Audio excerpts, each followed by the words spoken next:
ज्यादा उनको तकलीफ, उनकी बेइज्जती, उनके सम्मान के साथ खिलवाड़। तुम रामदूत होते तो क्या करते? क्या जाते किसी रावण के पास युद्ध करने के लिए? न तुम्हारी पत्नी, न हनुमान जी के बच्चे, न हनुमान जी का विवाह। इतना ज्यादा उनको तकलीफ, उनकी बेइज्जती, उनके सम्मान के साथ खिलवाड़, पूंछ में आग लगा दिया। जहां जा रहे हैं वहीं मारने के लिए लोग दौड़ रहे हैं।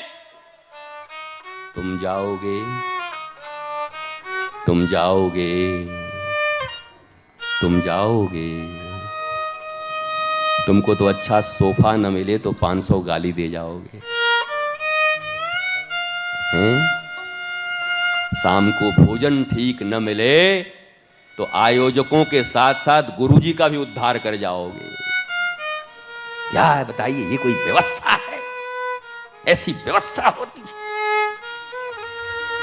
पर रामदूत हैं।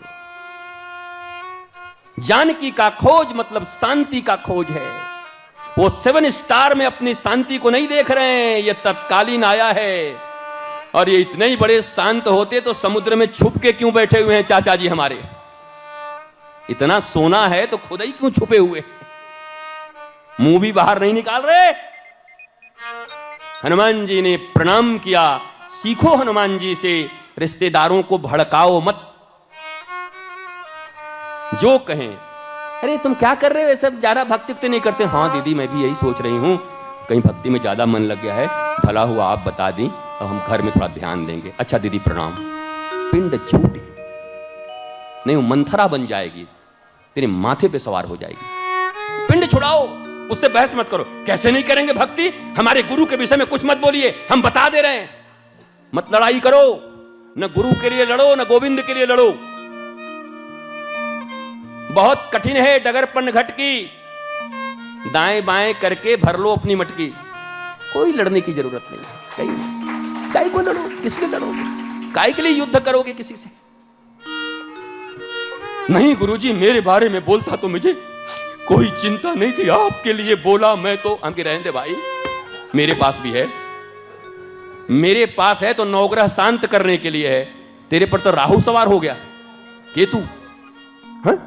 मैं तो मुस्कुराता रहता, हंसते रहता। अब देखो हमारा तकिया भागा जा रहा है। देखो देख रहे हो, कोई साथ नहीं देता इस जगत में। तुम कह रहे हो तकिया है, रहने दे भैया, तकिया नहीं दे रहा तो तू क्या साथ देगा?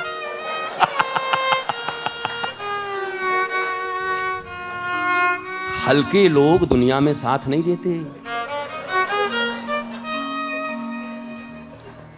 अब इशारा है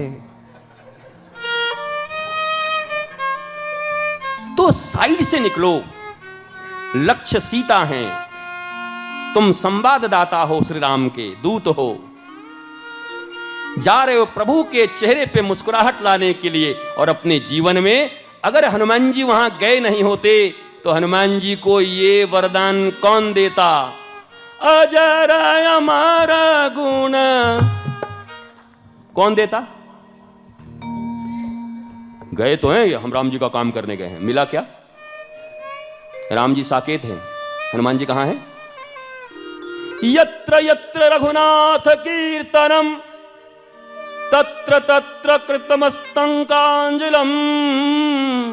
मस्तकांजलम, मस्तक अंजलि ऐसे भर करके, अंजलि ऐसे करके, मस्तक नवा करके, आंखों में अश्रु लेकर के हर जगह हनुमान। अरे भैया तू तो। इसीलिए उसी दिन से पवन को अपना अग्रज भाई मान लिया मैनाक ने। और आज जब पवन पुत्र जा रहे हैं तो कहा ओ हो, मेरे अग्रज भाई का पुत्र जा रहा है, मेरा धर्म है कि मैं इनको विश्राम दूं, मैं इनको आराम दूं, 5 स्टार होटल में रुकने के लिए निमंत्रण दूं। निमंत्रण दिया, आ जाओ आ जाओ, सोने का पर्वत है, जितना चाहो ले जाओ। हनुमान जी ने अनादर नहीं किया, रिश्तेदारों का अनादर नहीं करते।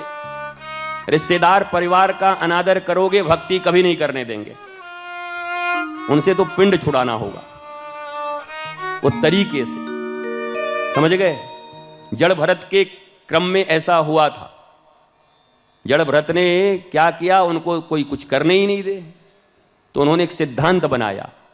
उनको कोई काम घर से कहा जाता तो नहीं कहते नहीं और सही करते नहीं, कभी नहीं बोलते नहीं और कभी कोई काम सही करते नहीं। यहां गड्ढा कर, यहां गड्ढा कर, तो जहां गड्ढा करना था वहां नहीं किए, दूसरी जगह गड्ढा करके उसको भर दिए जो पहले से गड्ढा था, सब बर्बाद कर दिया खेत मेरा। चिड़िया उड़ा, खेत में मक्का लगा हुआ था, वो खेत में बैठे, बोला राम जी की चिड़िया राम जी की खेत, खा लो चिरई भर भर पेट। भाई ने कहा ये तो डुबा दिया, बर्बाद कर देगा। अंत में भाइयों ने कहा तू यहाँ के लायक है नहीं। उन्होंने धीरे से बोला मैं बोलना यही चाहता था लेकिन बोलता तो खराब हो जाता, अब तुम निकालो हम। लोग कहते हैं क्या करें महाराज जी, घर में लोग छोड़ते नहीं। मैं ऐसा ट्रिक बताऊंगा कि एक रात में लात मार के घर से बाहर निकाल दे। तुम काहे को ऐसी बात बोलते हो कि घर वाले तुम्हें छोड़ते नहीं, कि परिवार छोड़ते नहीं। कि मैं छोड़ने की बात नहीं कह रहा हूं, पर हनुमान जी ने क्या किया, जब सोने का पर्वत आया, अंकल बन के आए, तो क्या क्या परसा, छुआ, उनको स्पर्श किया। बहुत बढ़िया अंकल जी, कहां से आया है? मकराना का है बेटा, इटली का भी इसमें लगा हुआ है, बेल्जियम से ये मंगवाए थे। अब कोई घर बनवाएगा रिश्तेदार तो क्या बताएगा तुमको, बेल्जियम से आए, बस कुटिया है, अपनी झोपड़ी है। इतना भारी मकान बना के और बोलता है झोपड़ी है। और फिर तुम कह दो कि ये कलर थोड़ा ऐसा लग रहा है, देहाती आदमी हो क्या, ये कलर वहां से आया है।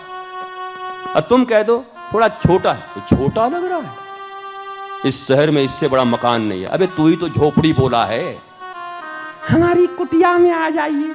झूठा बेईमान। हम कह दें झोपड़ी तो जल मरेगा, अगर कुटिया में आ जाते।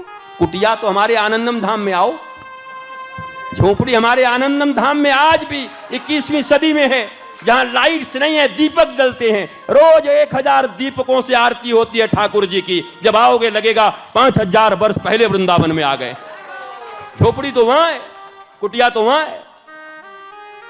तो कुटिया कहेगा, मानेगा भी नहीं। हनुमान जी ने प्रणाम किया, कहा काका जी मैं पापा को जरूर बताऊंगा कि आपने 5 स्टार का कमरा बुक करवाया था, लेकिन राम काज कीन्हे बिना मोहि कहां विश्राम।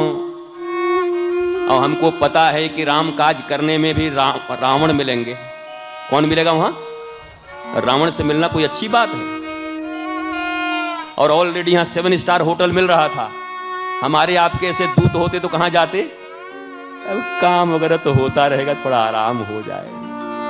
अब लड़ना ही तो है वहां जाकर के, रावण तो 1 नंबर का, तो थोड़ा विश्राम हो जाएगा। और विश्राम करते करते फिर काका कह देते कि बेटा मेरा कोई बच्चा नहीं है, तेरे में ही अपना बालक दिखाई पड़ रहा है। चाचा जी कचहरी चलिए। वहां पर वारिस ले लिए, राम जी इंतजार कर रहे हैं, अब आ रहे होंगे सिया का पता करके। हनुमान जी यहाँ 7 स्टार होटल के मालिक बन के बैठे हुए हैं।